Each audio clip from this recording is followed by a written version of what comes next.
আসসালামু আলাইকুম, welcome to BD এডুটিউব।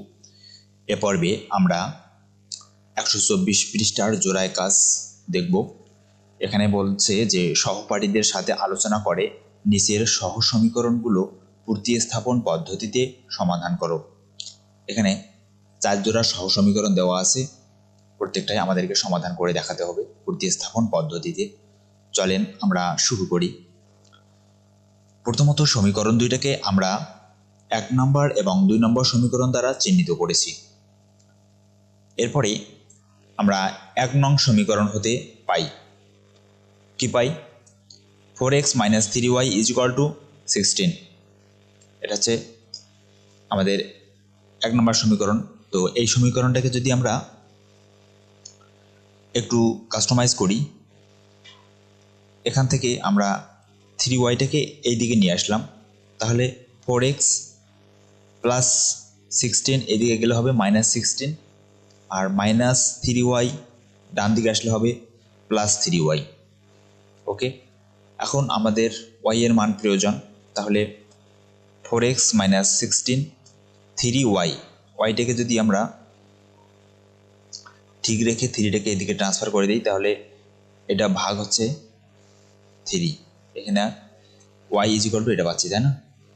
তো এই অংশটা আমরা এখানে লিখেছি আর এই সম্পূর্ণ অংশটা এদিকে লিখছি আমাদের লেখার সুবিধার জন্য। এখন y ঠিক রেখে 3টাকে এদিকে নিয়ে এসে ট্রান্সফার করে দিলাম, তাহলে 3y এদিকে গুণ অবস্থায় আছে, সমান চিহ্নের ডান পাশে হয়ে গেল ভাগ, তাহলে y = 4x - 16/3। এটা হচ্ছে আমাদের সমীকরণ নাম্বার 3। এখন আমরা এই যে y এর মানটা পাইলাম, এই মানটা আমরা 2 নম্বর সমীকরণে বসাই দেব। তাহলে আমরা বলি যে y এর মান 2 নং সমীকরণে বসিয়ে পাই। 2 নং সমীকরণটা হচ্ছে আমাদের দেওয়া আছে 2 নং সমীকরণে এরকম 5y + 6x = 62। তাহলে 5y, এই y এর জায়গায় আমরা y এর যে মান পাইলাম 4x - 16/3, সেটা হবে +6x = 62।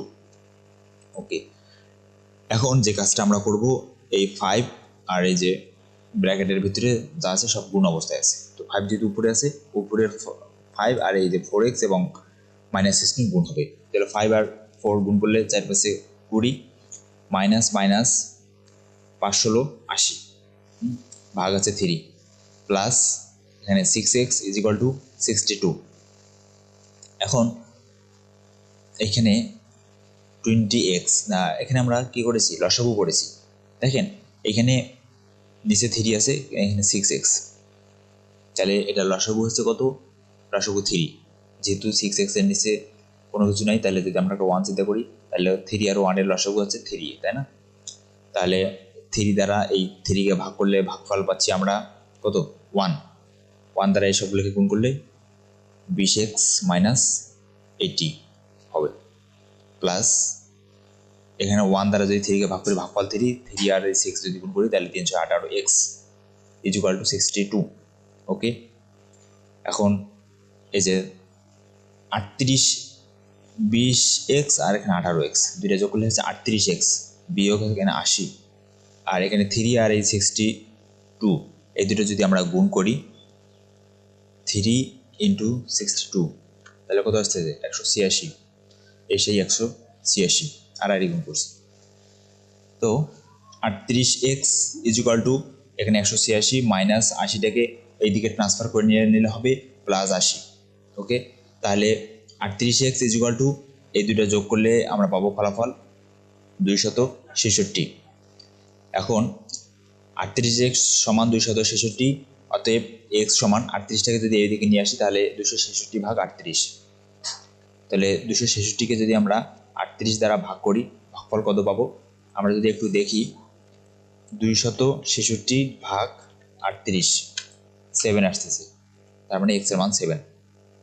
তাহলে অতএব x এর মান আমরা 7 পাইলাম। তাহলে এখন x এর মান 3 নং সমীকরণে বসিয়ে পাই। 3 নম্বর সমীকরণটা কি ছিল, এই যে এটা ছিল আমাদের 3 নম্বর সমীকরণ, y = 4x - 16, এখানে আমরা x এর মান বসাই দিই, তাহলে 4x, x এর মান 7 - 16 ভাগ আছে 3। ওকে, y = 4 × 7 = 28, 16 28 থেকে যদি আমরা 16 বাদ দিই তাহলে থাকতেছে 12, 3কে যদি আমরা 12 দ্বারা ভাগ করি তাহলে 3 4 12, তাহলে y = 4। অতএব নির্ণেয় সমাধান x, y = 7, 4। এটাই হচ্ছে প্রতিস্থাপন পদ্ধতিতে আমাদের সমস্যাটির সমাধান। আশা করি আপনারা বুঝতে পেরেছেন। তো ধন্যবাদ সবাইকে। 2 নম্বর দেখার জন্য আমন্ত্রণ রইল।